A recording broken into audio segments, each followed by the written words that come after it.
Ang Universidad ng Santo Tomas ay isang kilalang paaralan dito sa Pilipinas na pinamumunuan ng mga Praileng Kastila. Karidig nito ang iba't ibang paaralan tulad ng Ateneo, San Juan de Letran at eskwelahang munisipal. Madali mong malalaman kung saan nag-aaral ang bawat mag-aaral ayon sa kanilang pisikal na kaanyuan. Ang mga mag-aaral sa Ateneo ay nakadamit Europeo at matuling lumakad.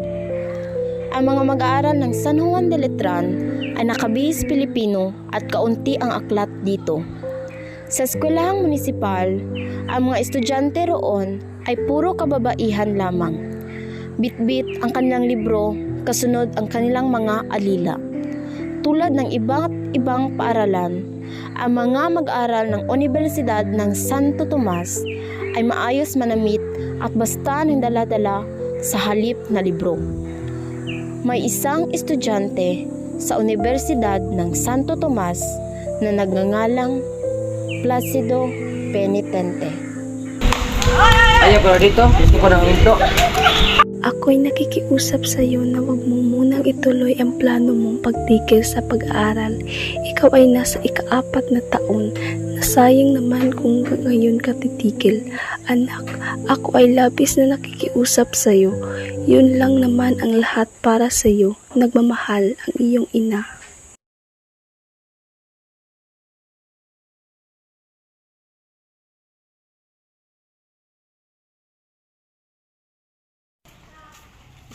Uy, Penitente. Aba, ikaw pala Pilais. Kamusta ang iyong bakasyon, Penitente? Ayun, umuwi ako sa probinsya. Ikaw pala, kumusta? Masayang masaya. Inibitahan ako ng kura na magpunta sa Tiani at magbakasyon sa kanila. Kilala mo siya? Si Padre Camora. Alam mo bang may isang babae kaming hinaharana? Pero alam mo bang sino siya? Sintahan daw siya ni Basilio. Alam mo bang hinarap ni Padre Camora ang dalawang binata? Ako si Juliana de Dios, o mas kilala bilang Huli, anak ni Kabesang Tales at apo ni Tandang Selo. Bukod sa taglay kong kagandahan, ako'y inalarawan na isang Pilipina na makadiyos, matiisin, masipag, at mapagmahal sa aking katipan na si Basilio. Hindi pa naman ako nakapag-aral dahil kailangan kong magpaalipin kay Hermana Penchang upang matulungan ang aking ama sa kanyang mga utang. Isang araw, umabot sa akin ang balita tungkol sa pagkakulong ni Basilio. Labis akong naghiragpis para sa aking kasintahan, sapagkat alam kong wala nang mapupuntahan si Basilio dahil wala na si Kapitan Tiago. Tinubos ako ni Basilio mula sa pagkakaalipin, kaya gagawin ko rin ang lahat upang matulungan siya. Muli, ako si Huli, ang babaeng ginamit ni Rizal bilang sagisag ng kadalisayan, kamusmusan ng mababang babae. Putol nga ang kilay ng dalawang nakapagtalan.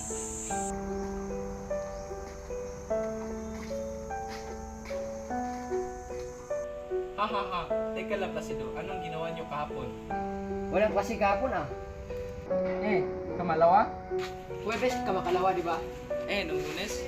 Aba, unang araw yun ng klase. Tinakot pa nga kami isa-isa na. Nagbigay pa nga siya ng takdang aralin tungkol sa salamin eh. Tignan mo ito. Ito nga pala ang libro. Hayaan mo yung takdang aralin. Ayaw na mag-diapetido. Alam mo ba, ayaw kong masayang ang paghihirap ng aking ina ba, para makapag-aral ako ng medisina.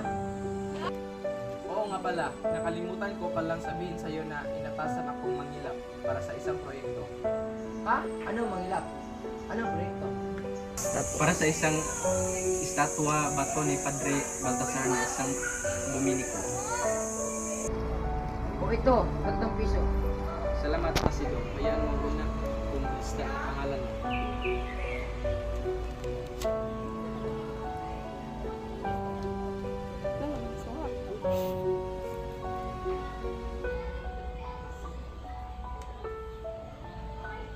Halika na, tayo na pumasok.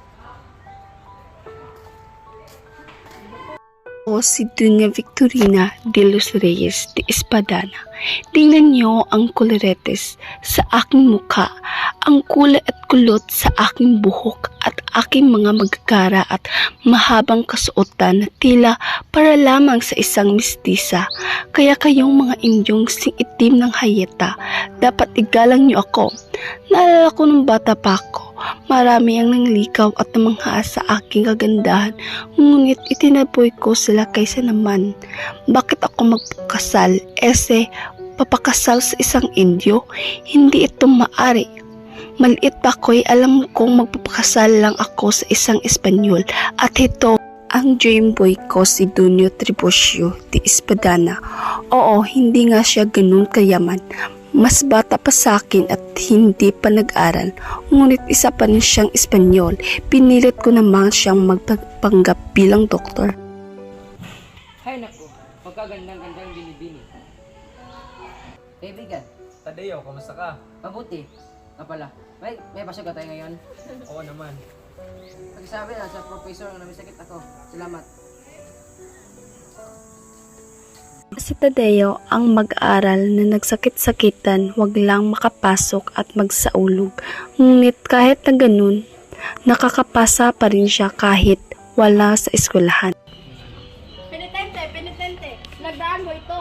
Ano? Dokumento yan? Basta, lumagda ka na. Pasensya na kaibigan. Hindi ko lang nagdaan hanggat di ko pa nabasa. Petisyon nito laban kay Makaraig at iba pang mga gustong magka-akademya. Kaya lumagda ka na. Mamaya na kaibigan, sapagkat mahuli pa ako sa klase.